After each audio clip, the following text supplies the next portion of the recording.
Welcome, everyone.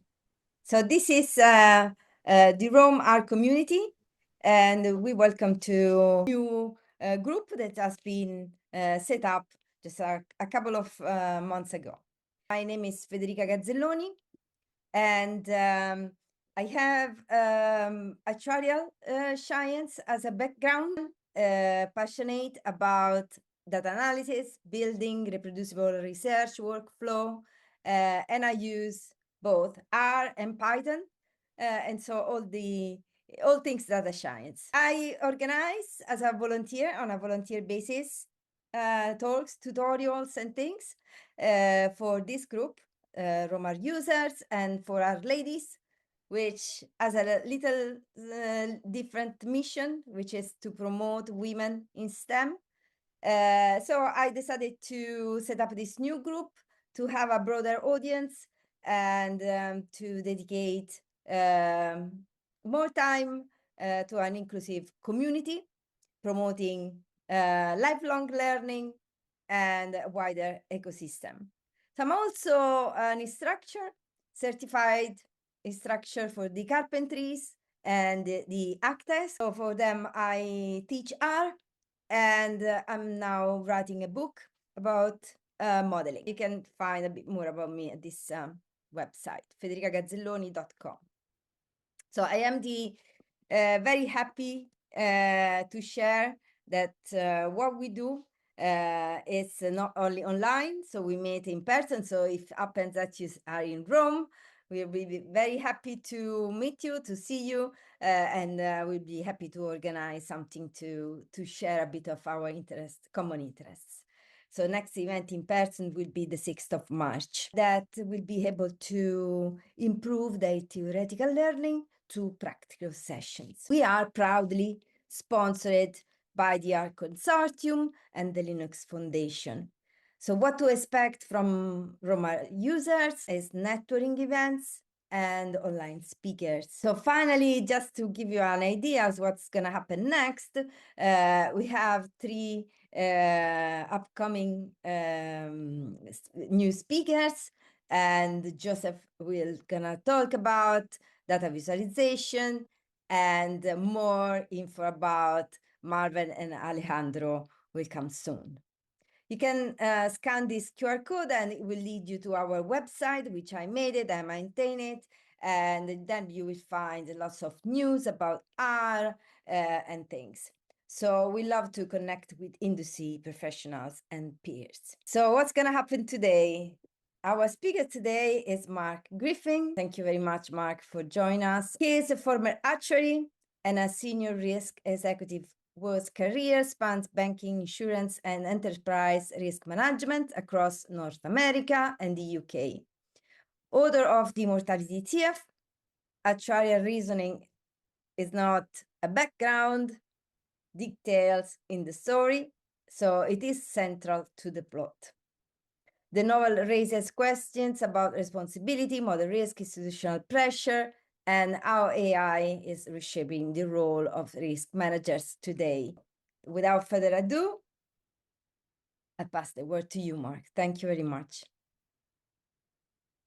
Thank you, Federica. What I'll do is I will start with giving a bit of career background. And I found once I became an actuary that I went to school in actuarial science and computer science. When I became an actuary, I decided I was more interested in the investment side than I really was in the actuarial side. Went down that route, worked on Wall Street at Morgan Stanley and Goldman Sachs for a big chunk of my career in both New York and in London. And then returned to the insurance industry as a chief risk officer and chief investment officer, and made a number of stops as chief risk officer in different insurance companies. And then right around the time of COVID, retired to become a writer. But I think that the being a chief risk officer, you're kind of paid to think about what can go wrong. And that involves a bunch of analysis, but it also involves thinking about the people and how they will act and how all of that may impact the situation. So I think all of those are, kind of lead to a mindset that, I think is somewhat conducive to, being an author and thinking of a plot and, seeing where that can go. And so I wrote the book. That was kind of my line of reasoning to publishers and agents. Nobody seemed to have any interest in that whatsoever. So there was quite a while there where the book seemed to be dead in the water, so to speak. And then I noticed, as I said, I did work in London. I read the Financial Times habitually, and I noticed there was something in the paper quite often referred to as the post office scandal. And so in the UK, post office is you buy a postmastership. It's like you buy it, and then the post office pays you based on the number of letters you deliver. It's a franchise and services you provide, all those other things, right? And what happened was a lot of these postmasters seemed to be going broke and not making any money. The post office took them to court. They took the post office to court. There was a lot of court cases. People ended up in jail. People committed suicide. And eventually, the post office realized that there was something very wrong with their IT system. I'm sorry, if someone's speaking, I did not hear you. Software. It was it was like a third party software. Yeah, there was a software provider, but the IT system was taken as gospel, and it really wasn't. So I think it's sort of centerfold for model governance and things like that. But anyway, I took the tack then of reaching out to London publishers, and on the grounds that the book, the plot in the book was not dissimilar to what was happening with the post office scandal. And eventually I got some interest from one publisher going down those lines. So I guess that's that's in the never give up category. And got to the point of being published. So where I want to go with this was I was working at a company that had a pretty big investment business in London, and through a kind of a scheduling glitch / misunderstanding, found myself in London for a couple of days with absolutely nothing to do, no business meetings. The U.S. was closed on vacation. I didn't have any kids to coach. I didn't have lawn to mow, any to-do list. And I just kind of wandered out of my hotel and I started wandering around randomly. But I was very comfortable in London, having lived there and felt safe there. Walked in the park, ran into the PTSD veterans, got on just a random bus. I had no idea where it was going. And, had this day of just sort of general reacquaintance with London, I guess, and it helped me to kind of remember the kind of things I was doing when I worked there. And then so I'm not sure if everyone on the phone has read the book, but there's one incident in the book that kind of mirrors something that happened to me as I came across this place called the William Morris Society. And it was, outside there was a little brochure that I picked up. And on the end of this brochure, it was basically a couple of, English, it was a discussion of a couple of English philosophers from back in the 1800s. And one of those names I kind of recognized, and I asked myself why I would possibly recognize that kind of name.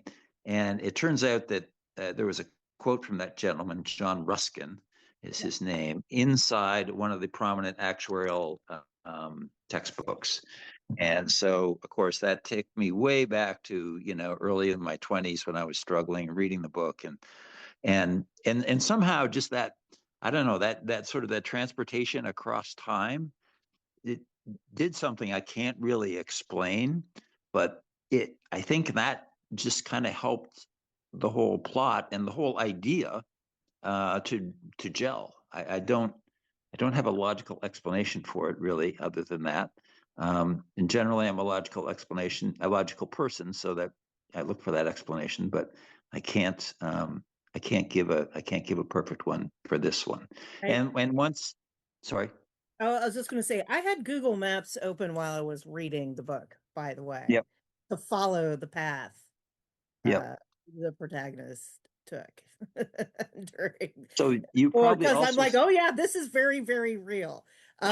Yeah. So that's why I'm like, ooh, I really appreciate it. It's like, oh yeah, he's definitely been. I'm like, it's like, not just that you went. I'm like, I have a feeling he went on a bike ride or walked this path and really knew where these places were. So definitely he had a very strong sense of place in the novel. So that yeah was very well appreciated. Because I'm a New York City kind of person, and like there are places literary wise that are like the city, and London is one of those, the city. Paris is one like that, and New York City is of course one like that. There's a lot of yeah novels set in those where they're the city. So yeah, you got a very strong sense of London. Um, yeah it was a lot of it too. yeah. It was And great. I forgot how much I loved London. And so there was definitely that element in wanting to write about it. You probably saw that the William Morris Society is right across from the Dove pub. So I needed to rehydrate at that point in the day. That may have helped the storytelling as well. I did ride a bike there. I did not dive into the Thames River and swim in it. That I will yeah, confess. that's like not, don't go into the Hudson River. That's That's a they've good cleaned it choice. up a lot, but still don't do it. I But don't. I want you to know I thought of it, and I probably wasn't that far away from doing it. So I think I hope you've got questions. Those are things that other people have found interesting about the book, and how it sort of came to be. I'm happy to talk about AI and risk management, the actuarial profession, all of those things, and would love to share opinions on that as well. Why did you choose to become an actuary? And what was, the strengths that put you within this kind of business? Well, my father was an accountant, and he was desperate for me to be an accountant.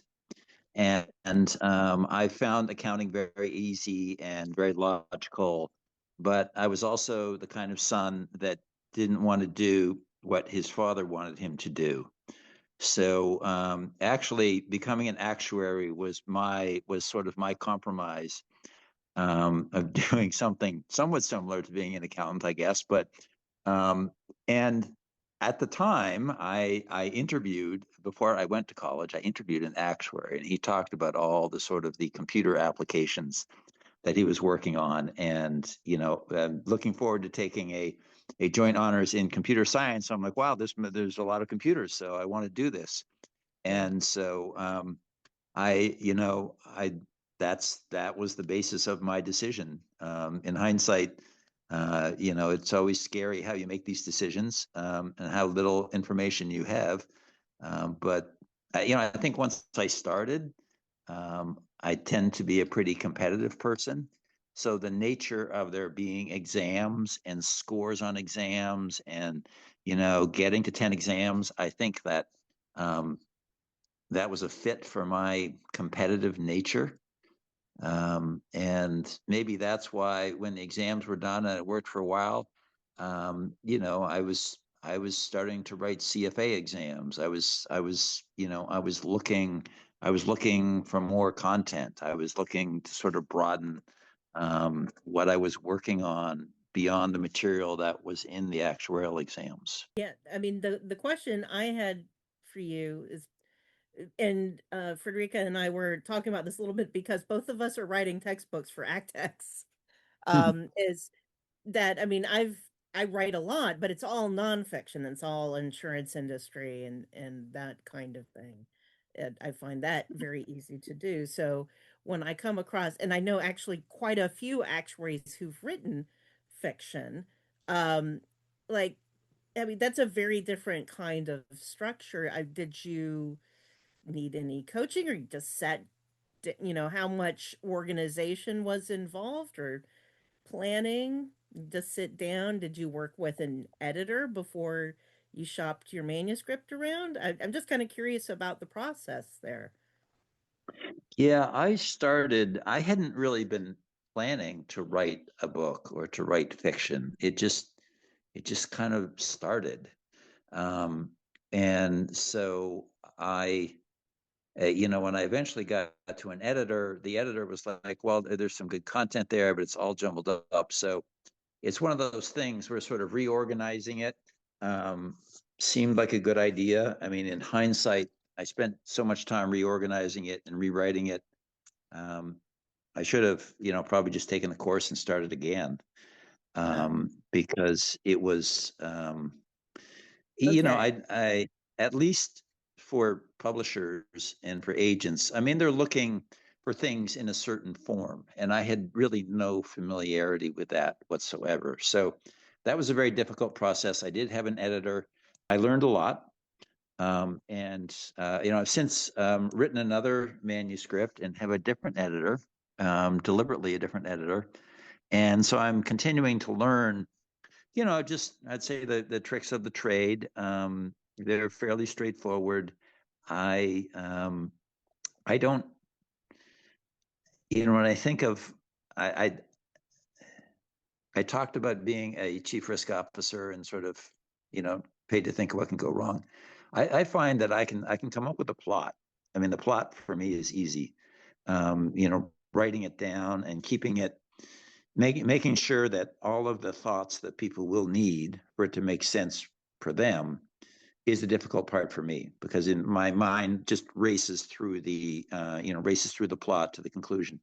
And so I need someone really to slow me down and say, well, why did they do this? Or why didn't they think of this? Why, you know, I think what's helpful in the thriller genre, I don't think you're kind of expected to be too literary, right?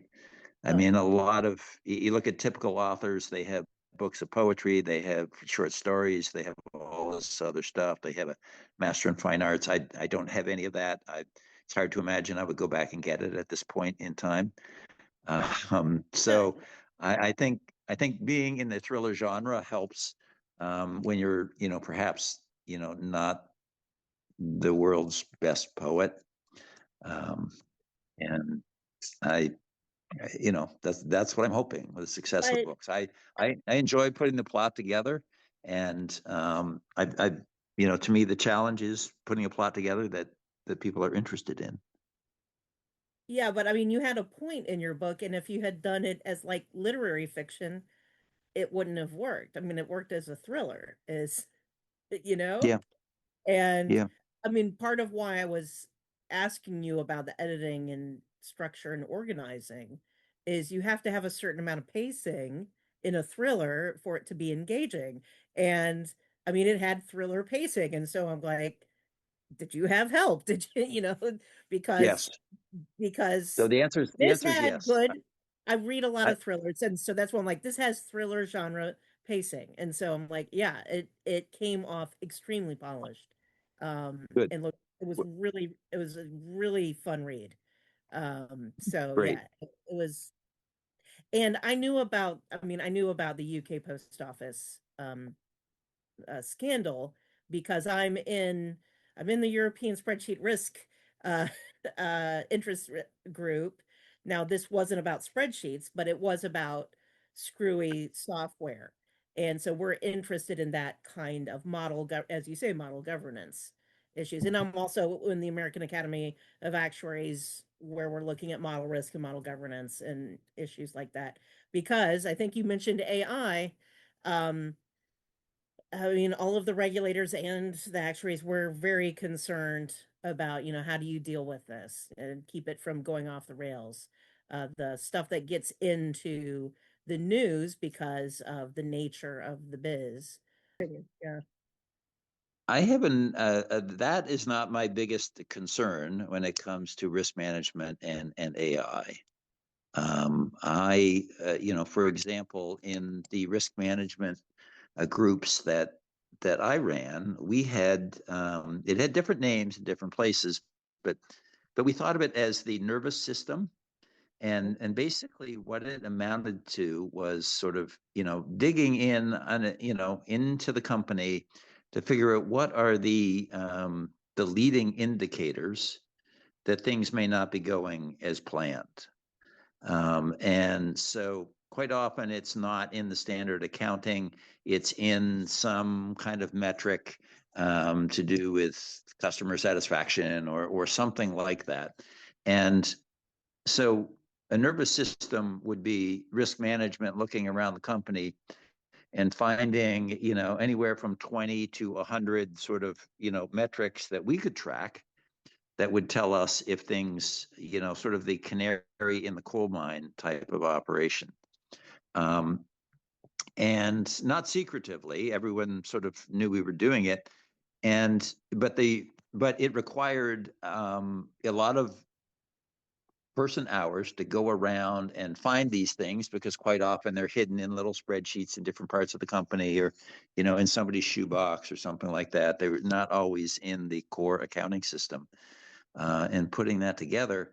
But I mean, at the same time, that type of function was part of the career ladder within risk management, right? That the time spent doing that, understanding that, connecting with different parts of a business in order to do that, was part of what sort of built people into being knowledgeable risk managers. And I'm envisioning, at some point, these tools that we're starting to read about, they're going to be able to capture any number in the company, whether it's in the official accounting system or not, whether it's in some other external software system that part of the company is using to do something different. And it therefore may make a lot of that work, it'll take that work away, which again, that's what technology is supposed to do, but it's harder to see what the learning process or the career ladder would be for people when IT is that powerful. The and just continuing with that, with that visual of having some capability that can go and sort of scrape all numbers within even one company. Right. I mean, I can see where at some point, the board is just going to ask AI, what are the biggest risks? And AI tools are going to be able to answer that. Who knows if it's accurate or not, but they'll be independent. They'll be able to access a whole bunch of information. They'll be able to compare to other things that have happened in the world, presumably. And none of this, of course, this will be wrong when it's first done, but it'll get smarter. So I think we get to think about at some point, AI will be a risk management tool that's probably pretty easy to access.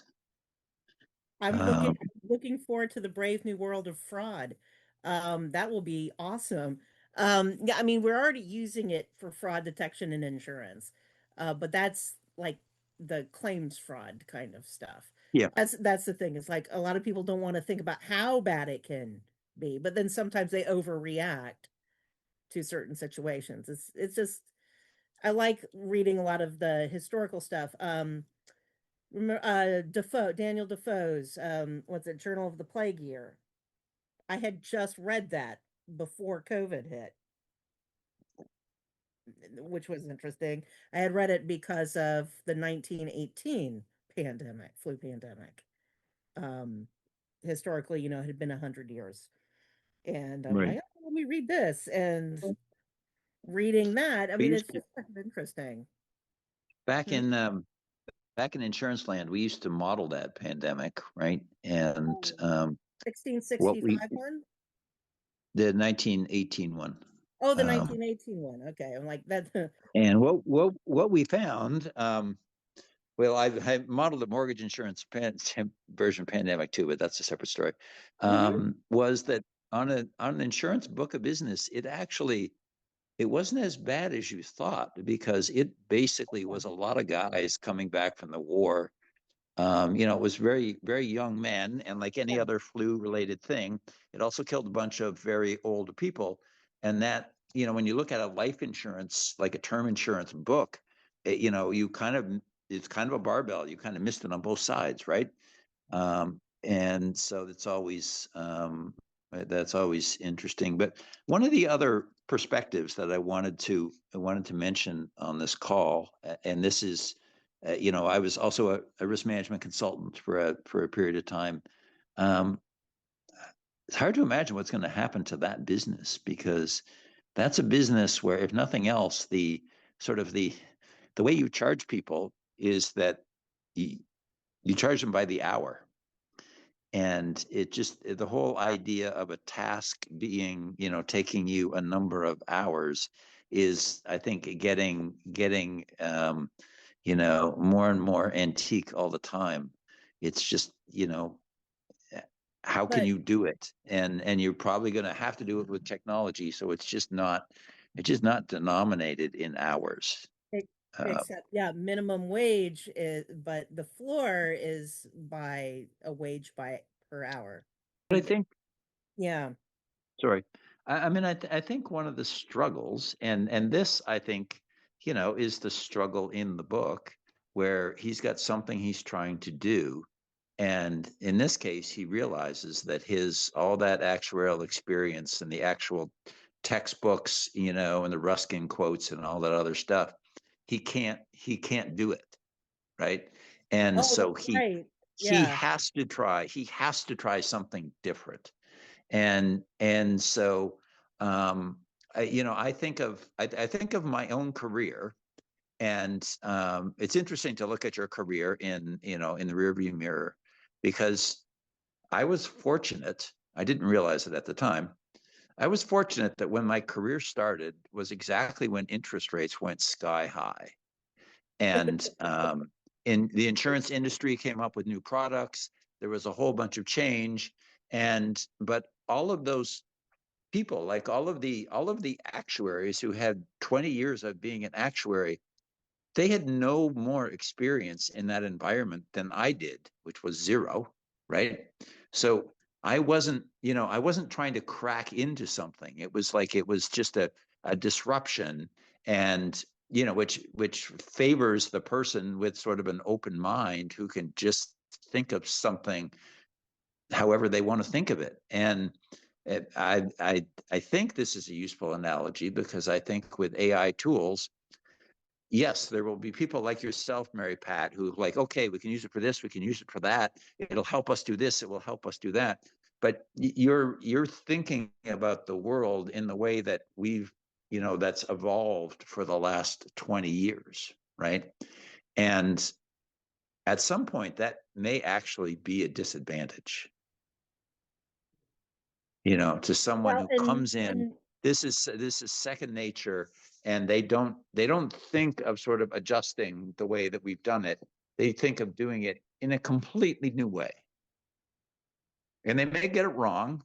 They probably will, but I see that kind of I think this can be that same kind of change in people's career, that basically enables people to sort of enter the career, or enter the business. I guess I shouldn't even think of the career. Enter the business and immediately be valuable, and not have to climb up, some long, career ladder to get to a traditional, vice president, SVP, all the traditional stopping points in the office. But I didn't have to do that either. But I did some weird stuff. But I had started out at TAA, and they were telling me the old story. So I was coming in as the interest rates were dropping. And because I had a theoretical background, I got to start very early on working on the interest rate models that were going to be used for regulatory purposes by the NAIC, just 3 years in. But I mean, but I also got to, fellowship pretty quickly too. Um, so that was nice. I found the exams relatively easy relative to, a doctoral program. In any case, um, the just talking about like the very high, they were telling me the days of the very high interest rates.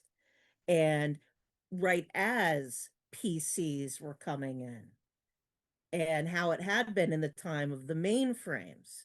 And they used to have a lot more entry level actuarial students where, this is before spreadsheets, and the spreadsheets were literal big pieces of paper working out tables because you had to program COBOL or whatever into the mainframe, and you had mainframe time. And my goodness, yeah, talk about getting through stuff very slowly, um, and taking forever to, I mean, just very detail oriented work, of course.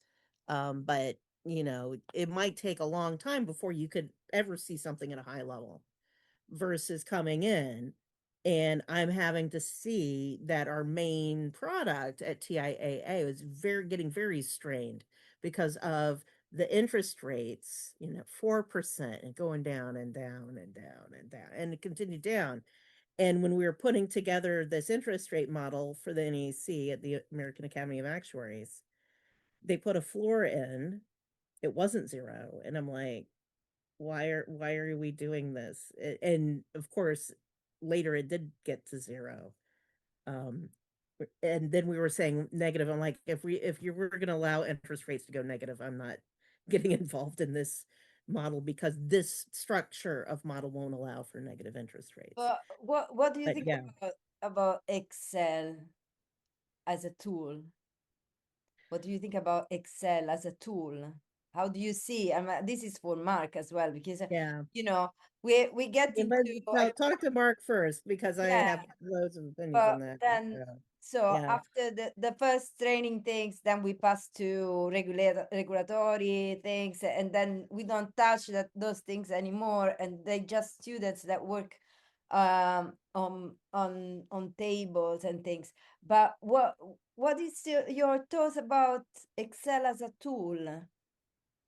Do you see this continuing in the future, or would you see any like turnaround, any changes, any other things that would be uh, able to substitute spreadsheets with something else, even with the help of AI? So, do you foresee AI AI might using still Excel have time for to kill it. producing things, or you see another tool? This is my curiosity.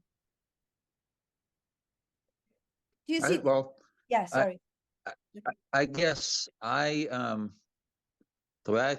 way I think of this is, spreadsheets were very cool when they first came along, and the math that you could do and the visualization of the data and all those things was a breakthrough. But I guess the way I picture this going forward is, the spreadsheet will just be the place where the data sits, and something else just scrapes the data out of there and does a whole bunch of wizard like math. You can't and you can't necessarily go into that cell and see what math is being done on that number. That was the beauty of Excel, is that you could program all that, and you could see it once it had been programmed, right? If you were trying to look at someone else's spreadsheet, it was it was visible.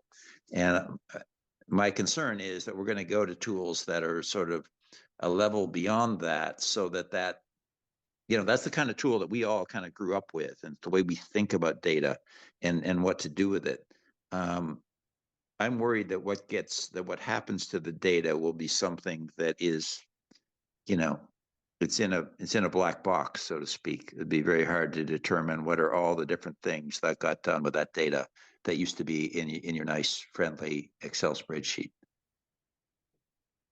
I mean, It's nice, longest right? But time, it's like quite scary sometimes because you never know what's gonna happen. We might need a tool which is a bit like slightly more robust, like that. It's like safer. I'm not sure if any of the of those things can be achieved in the near future. But we can apply Python to Excel, we can apply R to Excel, we already yeah. use Visual Basic and things, but just focusing on, yeah, as you said, a table that then is being put into something else that will does other things that looks like turning out new numbers as out of the blue, and you never can like find out what's if those things happen were correctly computed. It's a matter of trust. It's a matter of a necessity of a better tool to use. But I guess that Excel somehow well, I don't know, it's not just So, user experience, but I mean, there's two parts what are to your this. thoughts on that? Sorry. I mean, like, there's spreadsheets in general, and then there's Microsoft Excel. Um, Microsoft has wanted to own the business productivity desktop forever. Okay. Okay. And so every time anything like Tableau comes to potentially threaten its position of business presentations, data handling, anything like that, they will do something. They've been trying to kill Excel if they can, or try to merge Excel and Access and do all sorts of things. And now I don't forget, they rebranded to try to push Copilot. Um, okay. And I use Copilot for part of and I use Excel a lot, mainly a lot because I'm the only actuary in the group. um I don't do actuarial work per se, and everybody knows how to use Excel. That's one of the issues, right?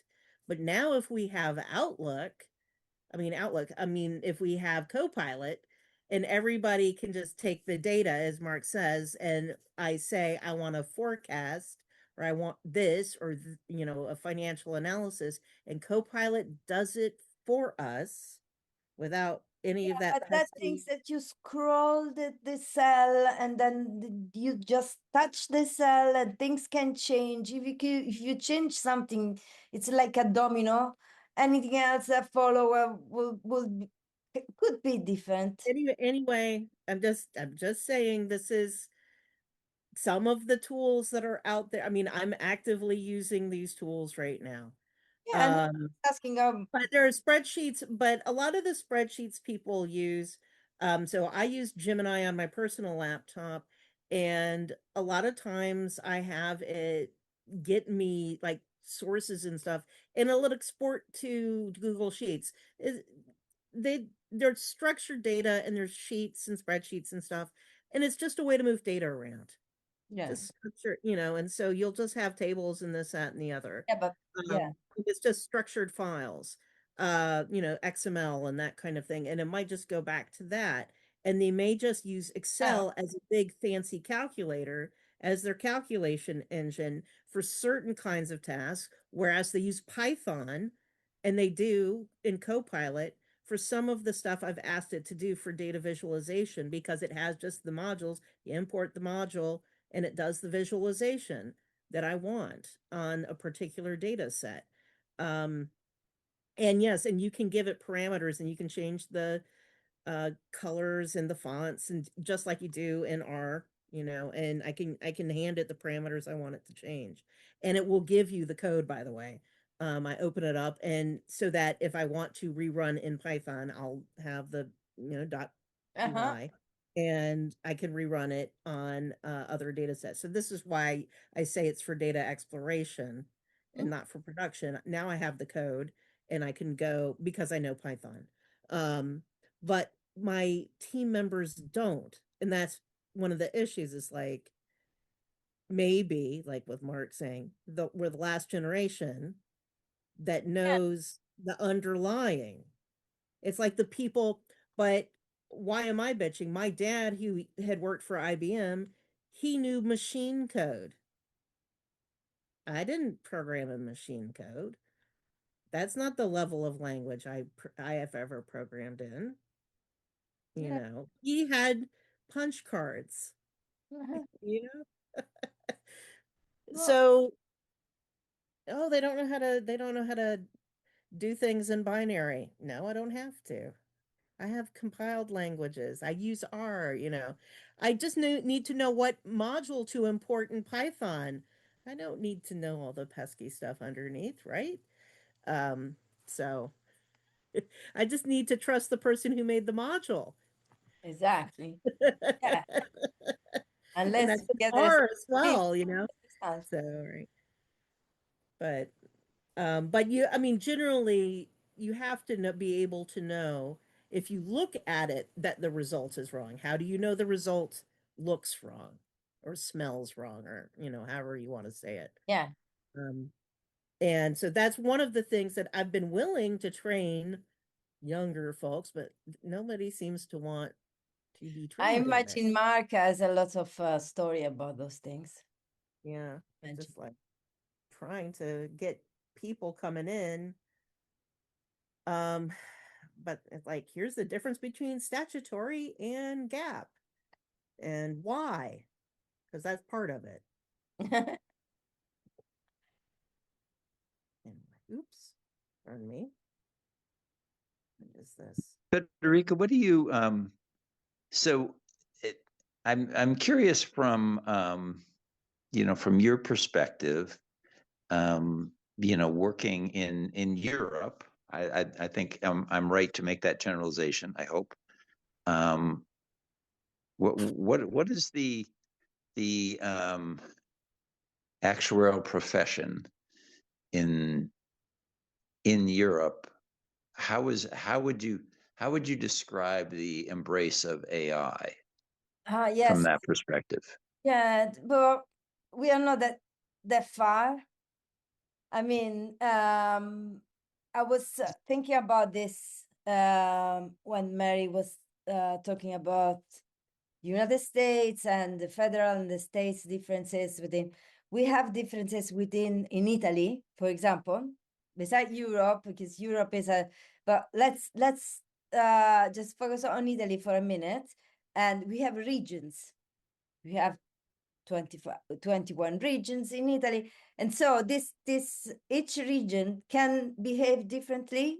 So if you have an insurance in, you know, let's say Lombardia, a company can behave differently than they are regulated. We have a regulatory and things, and it's all good, but you can achieve like a better deal in Lombardia than in Puglia or something, and vice versa.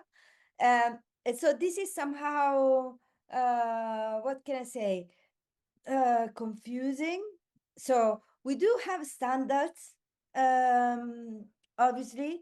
We have regulatory standards and things, but somehow when you adapt the things to the real happening or you meet certain requirements, you can achieve some deals or you might pay more and things. So what is happening within the actuarial, you know, when you study, I got qualified in like nearly 20 years ago. And I did actuarial science as a bachelor degree. So lots of theory, all maths are in all the most impossible ways. Like lots of mathematics and things, probability calculus, 1, 2, 3, 4, and things, but no practice. So at the time, I have the generation which was like in between. So just already 2, 3 years after me out of the bachelor degree, other students were using Excel within the university courses, which I haven't done it, which we weren't doing as a that generation within the university. So students are expected, it is still somehow still like that. So students are expected to do lots of theories, and so getting through formulations and play with those things, all emerging abstract things, and expanding the abstract, connections. But then jump into a work environment with where they are required to have knowledge of things they haven't done it. They haven't done it. So this is why we need to cover this gap and provide extra courses and practical environments. And so I spent a lot of time, to be honest, looking at how we learn, what is the best way to really grab something, really understand. And so it is looking by doing. Or, so you look someone else doing those things. And nowadays it's like sort of easier things to do. So new generation are quite luckier than us. So they are a step forward and learn much more. And this is somehow just to wrap up on the main question. So they bring all this new knowledge with the help of the AI within the companies. For example, so they are within a training, get into a company, and they already got in touch with clients. They present what they should have, what they should do. So they are step forward. But it's always a matter of, we have regulated everything, but there is always something missing. So that little catch that you had, for example, with your book, with this environment, really extreme, of people that get into extreme cases, is something that we don't experience daily. So we just make like those things never happen. So we cannot regulate them, so they are not there. And so these are the extreme events that need to be, so they are the holes in the systems. They're still not regulated. Yeah. And it is difficult. As I said, we can start from tools, help with AI and things, but we need to address few of them that touch different areas.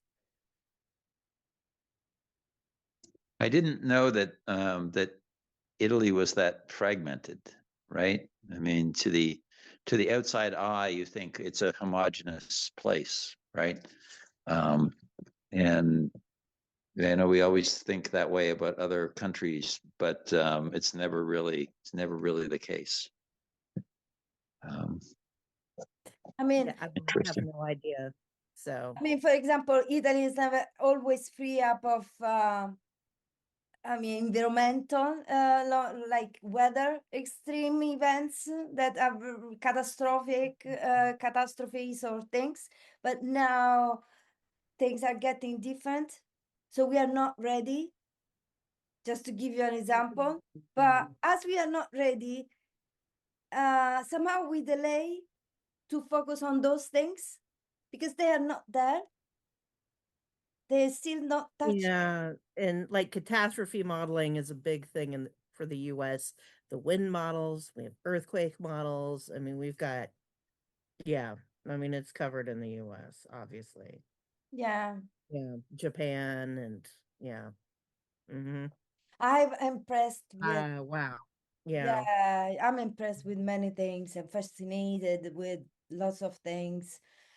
I'm interested in many things. And now I'm not, I ended up with loving data so much.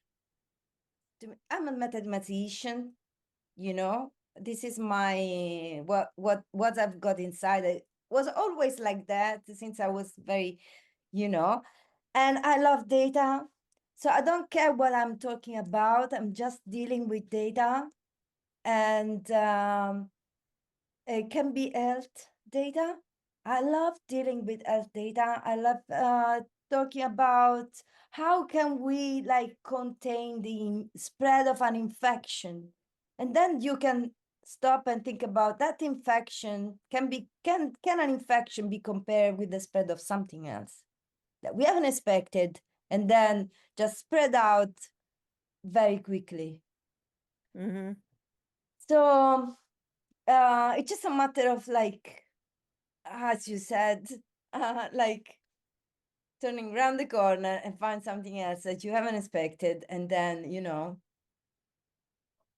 it's a matter of I mean, proving things. it's interesting that you mentioned that because, I mean, I mentioned like part of my background is applied math, and one of my favorite classes from undergraduate were a couple of applied mathematicians that had a certain kind of structure of, um, partial differential equations that they used, and it was spread of certain things. They were like heat diffusion kind of equations, but they used it for a lot of different things. Some of it was medical imaging, some of it was the transport of pollutants in groundwater. I'm trying to remember some of the other ones that we were doing in class, and we used R for the modeling. But it was kind of interesting. So this was in Raleigh, North Carolina, and this is Research Triangle Park is the area. There's Duke University. I went to North Carolina State University, UNC Chapel Hills in the area, and there's a lot of different like tech companies in the area still, and but 30 some years ago. And we got to go to some of the places to collect data, and some of the different things that they got to do with it to try to see how things spread out and to use for environmental. Some of it had to do with cleaning up, like where a gas station used to be, or we were shutting down. This was like during Bill Clinton's presidency, shutting down some of the Air Force bases and that kind of thing. So jet fuel had gotten into the ground, and like how far did that jet fuel spread out into the water and that kind of thing. So how far did you have to go to detect, to clean up? And it was, I mean, it was really interesting stuff.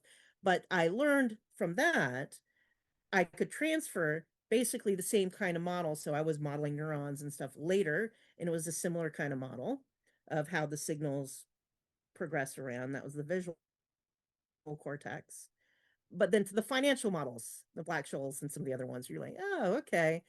So that when I just had like a toolbox of models that you could try out in different situations because you knew how they behaved of, different kinds of interacting. It was like, oh, that interaction looks like that. Maybe this model will work, or that one, taking it from other applications, which was kind of cool.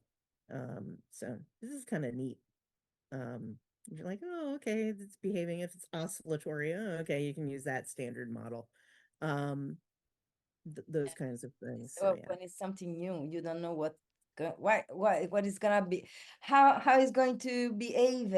Well, Yeah, I mean, then you don't have any preconceptions because a lot of them will try to go to some kind of economic theory. And sometimes it's like, okay, look, you're trying to do something. I worked on a speech recognition thing back in as an undergraduate research project. in like 1995. And people were trying to go from first principles, not even thinking of how the software worked, where they were just processing the sound signal. And they're like, oh, you form these phonemes. I'm like, that's not how sound is recorded. We're going to do a fast Fourier transform of what comes out of your mouth. And then you're going to get a signal and it's going to do this and you're going to get a vector of blah, blah, blah.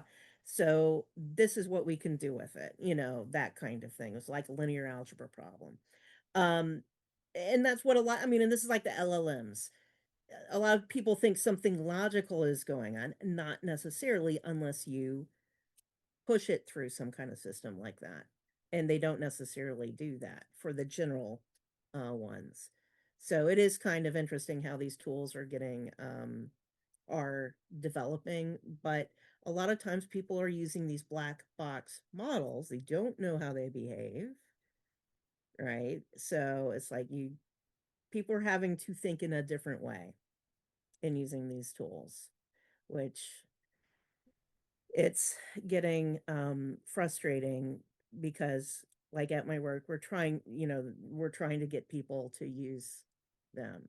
And seeing potential, but if we can't get anybody to use them, it's like, okay, I don't know what we're going to do because we're competing against others who might be using them. I don't know, but we can't afford to have crap going on. So we publish stuff about the insurance market.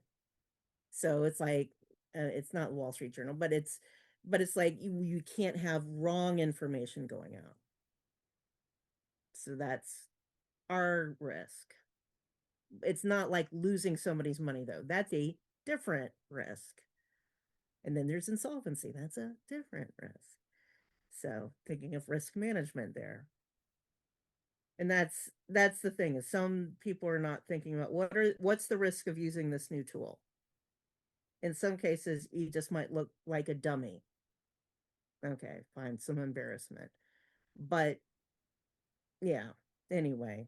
I'm curious to know what would be next for as a next book.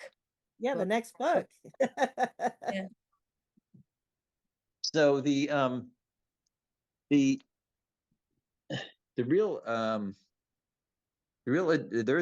another book, and it's being edited right now, as I think I mentioned before.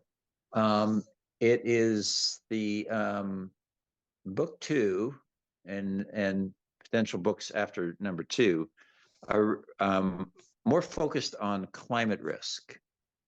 Now, AI is a tool. There's definitely more AI in the second book than the first book. But the disruption that starts all the chaos is really around climate risk, and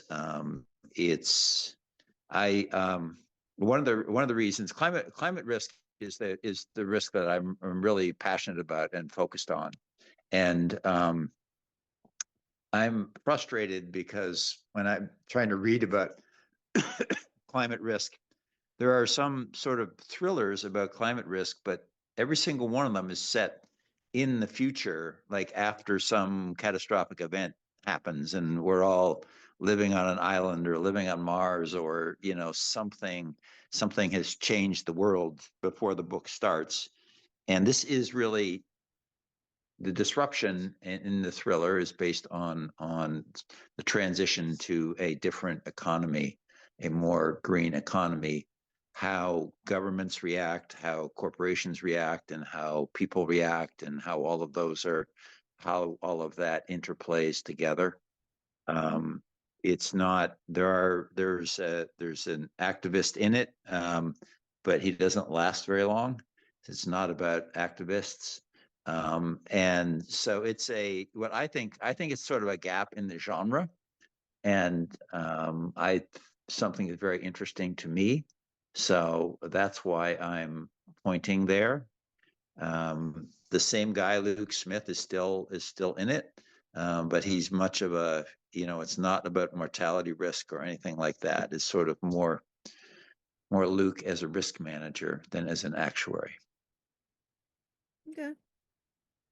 Yeah, I mean, I've known various, obviously, various actuaries be risk managers, so Yeah, CROs, yeah, but risk management in general, yeah, makes sense.